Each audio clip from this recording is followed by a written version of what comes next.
मजलिस इत्तेहादुल मुस्लिमीन के कौमी सदर व रुकन पार्लियामेंट बैरिस्टर असदुद्दीन अवैसी ने जो मुल्क की तरक्की व फलाह बहबूद के लिए जो ख्वाब देखे हैं उनको पूरा करने के लिए मजलिस के उम्मीदवारों को ऐवान बल्दिया ऐवान पार्लियामेंट में जीत दिलवा कर भेजना आज वक्त की अहम ज़रूरत है। मुल्क भर में जिस तरह से दलित, मुस्लिम व दीगर पिछड़े हुए तबक़ात पर बरसर इक़्तिदार पार्टी की जानिब से जुल्म व ज़्यादती व नित नए क़वानीन लाकर इन्हें परेशान करने की मुनज़्ज़म साजिशें रची जा रही है, इन पिछड़े हुए तबक़ात को इंसाफ दिलवाने और ऐवान पार्लियामेंट में इनके हक़ूक़ के लिए अपनी आवाज़ को बुलंद करने वाले मजलिस के कौमी सदर व रुकन पार्लियामेंट बैरिस्टर असदुद्दीन अवैसी ही वह वाहिद शख्स है। इन ख़यालात का इजहार मजलिस इत्तेहादुल मुस्लिमीन के नांदेड़ ज़िला सदर मिर्ज़ा अमजद बेग ने नगर पंचायत चुनाव के तशरीह मुहिम के तहत मुनक़्क़िदा माहौर में एक जलसे आम में खिताब किया। बाद अज़ा मजलिस के महाराष्ट्र जनरल सेक्रेटरी व मराठवाड़ा सदर फ़िरोज़ खान लाला ने अपने खिताब में कहा कि मजलिस ने जहाँ जहाँ अपने उम्मीदवारों को इंतखाबी मैदान में खड़ा किया है वहाँ से कांग्रेस राष्ट्रवादी कांग्रेस के लीडरान तशवीश में मुब्तला नजर आ रहे हैं। फ़िरोज़ खान लाला ने माहौर के बुनियादी मसाइल की जानिब अवामुन्नास की तवज्जो मबज़ूल कराते हुए कहा कि माजी में माहौर में अवामुन्नास ने बड़े भरोसे के साथ उम्मीदवारों को जीत दिलवाई थी, लेकिन ये उम्मीदवारों ने माहौर के बुनियादी मसाइल को हल करने के बजाय इक़्तिदारी करनी शुरू कर दी, जिसके सबब माहौर के तरक्याती व तामीराती काम अभी भी जू के तू ठप पड़े हुए हैं। फ़िरोज़ खान लाला ने मज़ीद कहा कि मजलिस के कौमी सदर व रुकन पार्लियामेंट बैरिस्टर असदुद्दीन अवैसी ने चुनाव तो हैदराबाद से जीत दर्ज करके आते हैं, लेकिन वो बात करते हैं 135 करोड़ लोगों के हक़ूक़ की। जब तक मुल्क में मुसलमानों की कोई सियासी जमात मजबूत नहीं होगी तब तक इनके मसाइल हल होने वाले नहीं। आखिर में फ़िरोज़ खान लाला ने अवामनास से अपील की कि वो मजलिस के उम्मीदवार जहाँ जहाँ इंतखाबी मैदान में खड़े हैं लोगों को चाहिए कि वो मजलिस के उम्मीदवारों को भारी अक्सर से जीत दिलवाने का काम करे। माहौर में मुनक़्क़िदा नगर पंचायत चुनाव के तशरीह जलसे में मजलिस इत्तेहादुल मुस्लिमीन के महाराष्ट्र जनरल सेक्रेटरी व मराठवाड़ा सदर फ़िरोज़ खान लाला, मराठवाड़ा जनरल सेक्रेटरी कलीम रमज़ानी, मजलिस के नांदेड़ ज़िला सदर मिर्ज़ा अमजद बेग, ज़िला सदर मोहसिन खान, एडवोकेट मुश्ताक अहमद खान, यूसुफ पटेल, शेख सिकंदर, किनवट के साबिक़ कारपोरेटर गब्बर खाजी, अजीज़ साहब के अलावा माहौर तालुक़े के उम्मीदवार व दीगर कई जिम्मेदारान के अलावा कसीर तादाद में माहौर के लोगों ने इस तशरीह जलसे में शिरकत दर्ज की। दलित जमात के लोग अगर ऐवान बल्दिया में जाते हैं, पसमानदा लोग अगर ऐवान बल्दिया में जाते हैं, ऐवान असेंबली में जाते हैं, ऐवान पार्लियामेंट में जाते हैं, तो हम ख़वातीन वहां पर बना सकते हैं। अजीज साथियों, कांग्रेस की नाकामी की वजह से, बदगुमानियों की वजह से 2014 के बाद बीजेपी इख्तिदार में आई और बीजेपी जैसे ही इख्तिदार में आई आरएसएस के प्रोपेगेंडा पर मुसलमानों के खिलाफ, दलितों के खिलाफ, पसमानदाओं के खिलाफ क़वानीन बनाए गए, उनको सताने के क़वानीन बनाए गए। लेकिन इन क़वानीन के मुकाबले में कोई भी आपके और हमारे ऑर्डर पर जीत के जाने वाला मेंबर ऑफ पार्लियामेंट नहीं खड़े रहा,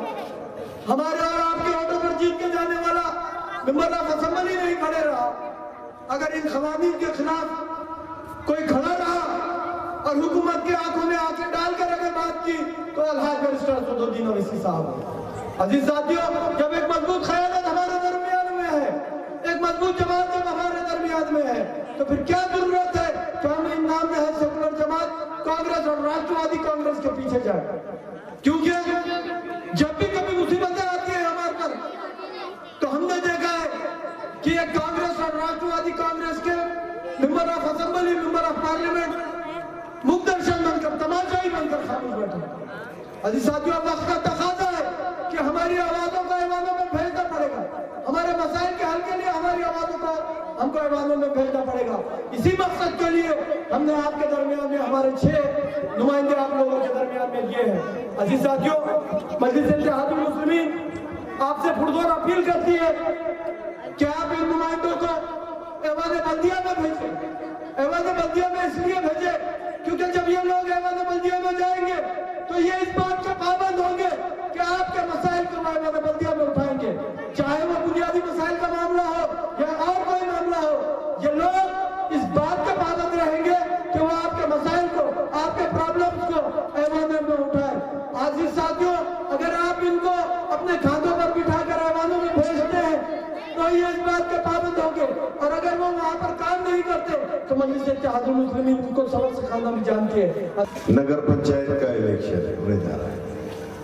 आप तमाम के दरमियान में बहुत से सियासी जमात के बहुत से लोग आएंगे, अपनी अपनी बातों को रखेंगे, अपनी अपनी बातों को कहेंगे, सिर्फ और सिर्फ जुमलेबाजी करेंगे। मगर हक ये है, जब काम अगर होता है अवाम का तो ये काम नहीं करेंगे। मैं अभी शहर नांदेड़ से यहाँ पर तशरीफ ला रहा था तो रास्ते में देखा कि नांदेड़ की कुछ कांग्रेस और राष्ट्रवादी कांग्रेस की चंडाल चौकड़ी रास्तों के ऊपर खड़े थी और ये फिक्र कर रही थी कि अब मजलिस के यहाँ पर ताकतवर उम्मीदवार है, इनको कैसा करें। तो मैंने देखा कि ये खबर भी जो आ चुके हैं सिर्फ यहाँ पर आएंगे और यहाँ पर आपको मिसगाइड करने का काम करेंगे। जब काम आता है, जब अवाम को मसाइल आते हैं, जब अवाम के कोई मसले होते हैं तो ये नहीं आते। अगर ये 5 साल के अंदर आते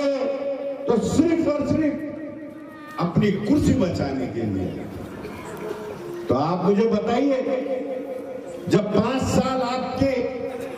यहाँ पर नुमाइंदगी करता है एक नौजवान सिराज और उसकी टीम यहाँ पर काम करती है, तो हक किसका बनता है वोट का? ये सवाल मेरा है कि नांदेड़ जिले की सबसे बड़ी नगर पंचायत ये माहौल की नगर पंचायत है, जिसको सबसे ज्यादा रियासत महाराष्ट्र की हुकूमत फंड देती है। ये धार्मिक क्षेत्र में भी स्थल भी है, यहाँ पर टूरिस्ट भी आते, यहाँ पर बड़े बहुत ज्यादा फंड है। तो आप समझिए ये 15 साल से कुछ चोरा अपने अपने घर बन रहे हैं, अपने अपने घर भर रहे हैं, मगर यहाँ का विकास नहीं कर रहे। अभी सुना कि एक गवैया भी आने वाला है यहाँ पर, एक कांग्रेस में गवैया है, वो भी आएगा, गाएगा, सबको बहलाएगा,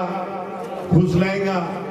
जब बात मुस्लिम क़यादतों पे जुल्म होती है या आलिम दीनों पे, तो ये अपनी बात नहीं करते। जब बिलों में जाकर बैठते हैं